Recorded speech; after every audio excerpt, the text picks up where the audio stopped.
Yeah. Okay. I am so sorry. I am 1 hour behind because I'm in Tucson, Arizona. And so I'm visiting my sister, and I did not register that it's an hour behind. So I don't have any makeup. Didn't comb my hair. So, but this is the way I am, and then and I'm here. I'm here. So 2 hours earlier. So sorry. So sorry. Meatball with red pen. What? Okay. Hi, Tooth Fairy. How are you? Ah, you're so sweet. Thank you very much.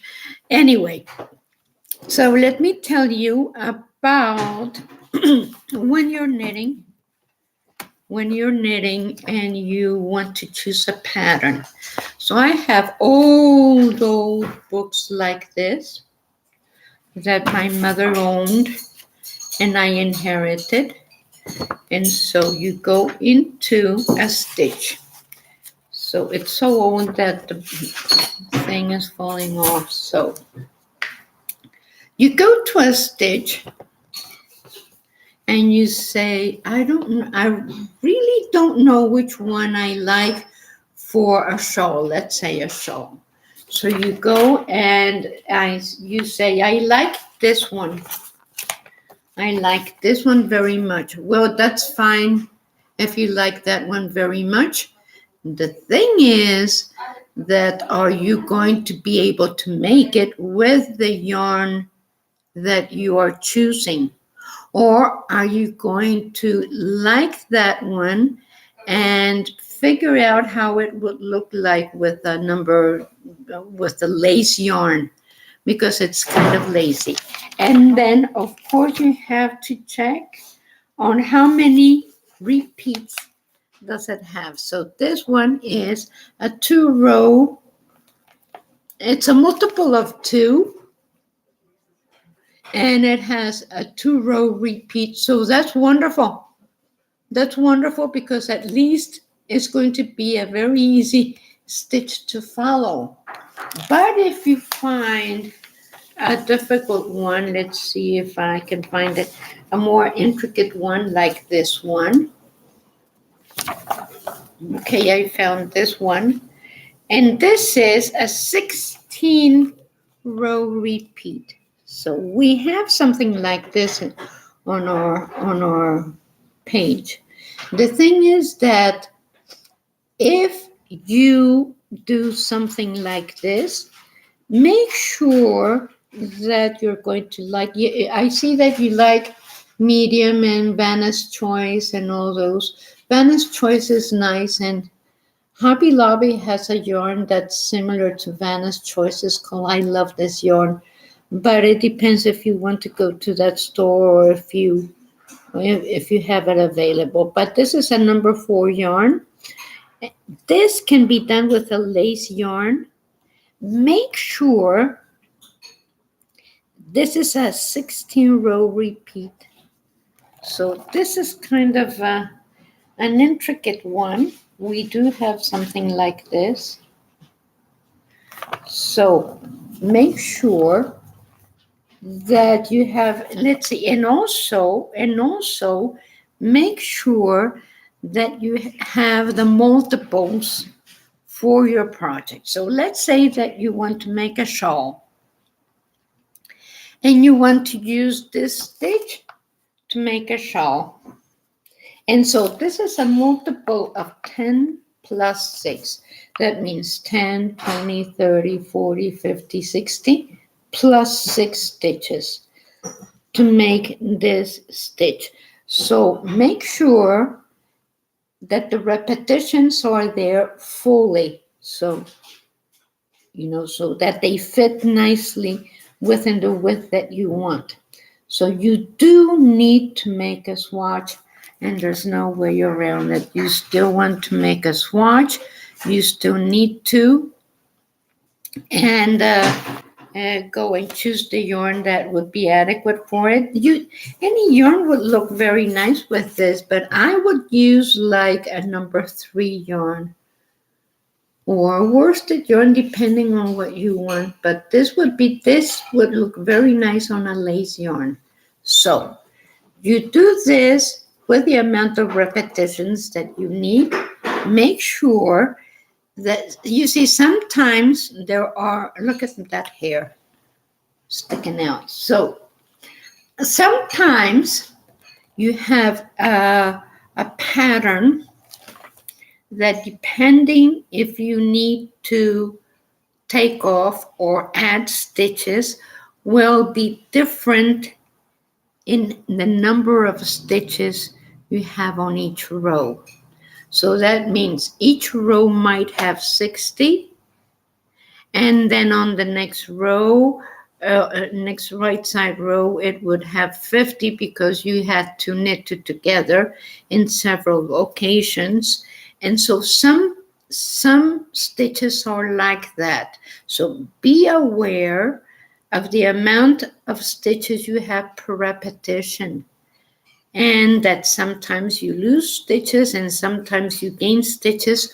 Sometimes, not always. Usually you have the same amount.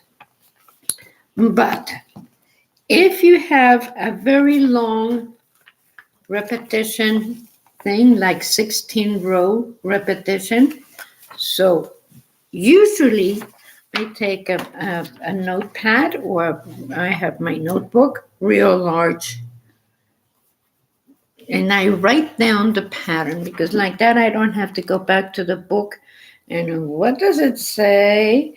And so I have my notebook, I have my row by row repetitions, and it is very easy to follow which repetition, where are you on the repetition. So we have the traveling vine, remember that?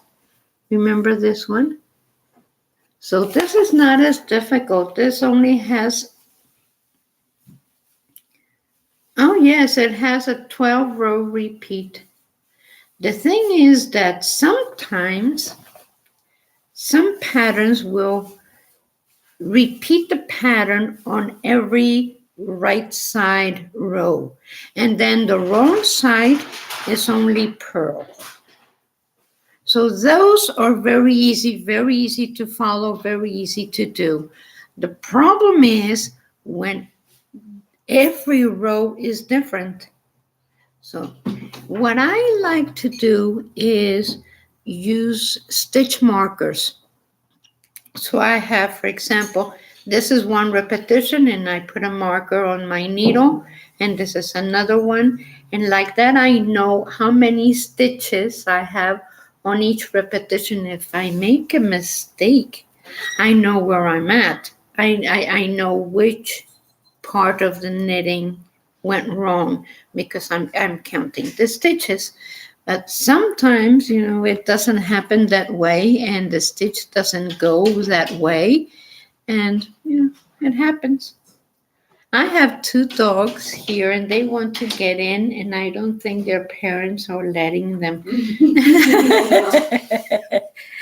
So I am over at my sister's house in Tucson, and they have 2 doggies, and they are very, very cute, and they lock them outside, and it's raining a little, and they are so cute. They are so cute. So it doesn't matter if they come in. Really, it doesn't matter.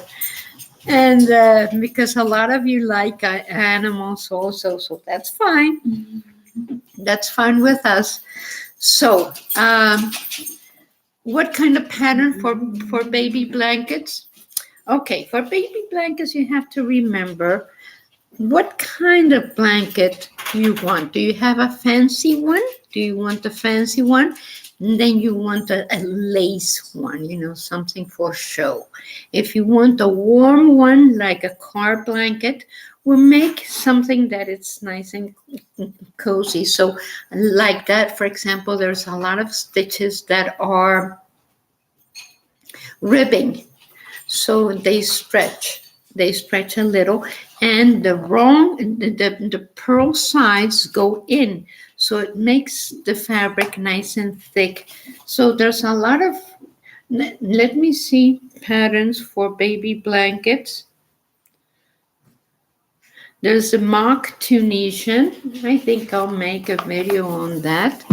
See, so these are nice and close stitches. This is more of a lace, open lace stitch. So make it nice and close. Like, for example, a magnificent way of making a baby blanket, if you do a garter stitch, because the right side moves from the front to the back. So you have a very thick fabric. Also, if you make sure that if you want to, let's say you're going to be using a worsted yarn. So if you're going to be using a worsted yarn, you need to, if you want it nice and thick, use the needles that the yarn calls for.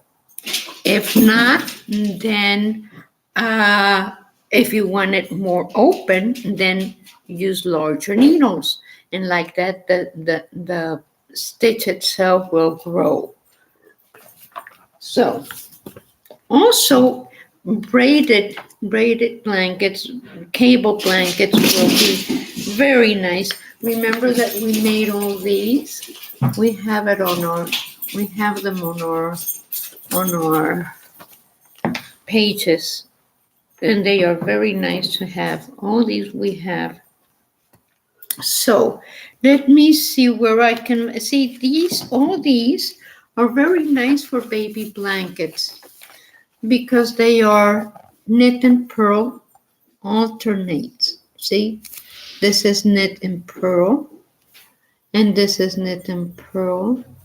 This is too. So it depends on what pattern. So when you want to, let's say I want to make a child sweater. So if you want to make a child sweater, make sure that you make your swatch, take the measurements, and what stitch you're going to be using. If it's a boy, you don't want to use lace.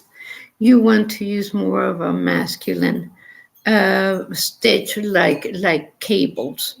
I like cables and all the Aran sweaters for boys, for girls also. But it's the Aran sweaters are very. I'm not discriminating here because I like Aran sweaters for myself.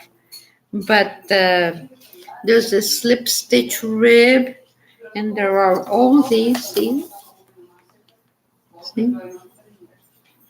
So there's a lot of stitches that can be used for sweaters. Make sure that when you have the amount of stitches needed, that it doesn't have repetitions that are too long. Because if you have to have a 16-row repetition, you don't get to travel far enough to fill a repetition. So if you have a child's sweater, make sure that you have this and then this and then this and then this. And so like that, you are able to adjust the repetitions to the amount of height that you want for the sweater. So overlapping waves, so those are really nice, like for shawls. They are very nice for baby blankets also. What are you talking about? Okay, let's see what you're talking about. Okay. I don't see a lot of people, I think. I think they saw that I wasn't going to be here. I'm so sorry I was late. The Tooth Fairy is the only one here. I guess so. Okay, so thank you very much for being with us. Please share us with your friends. And I'm sorry I was late. I forgot at which city I was at. And thank you very much. Be well.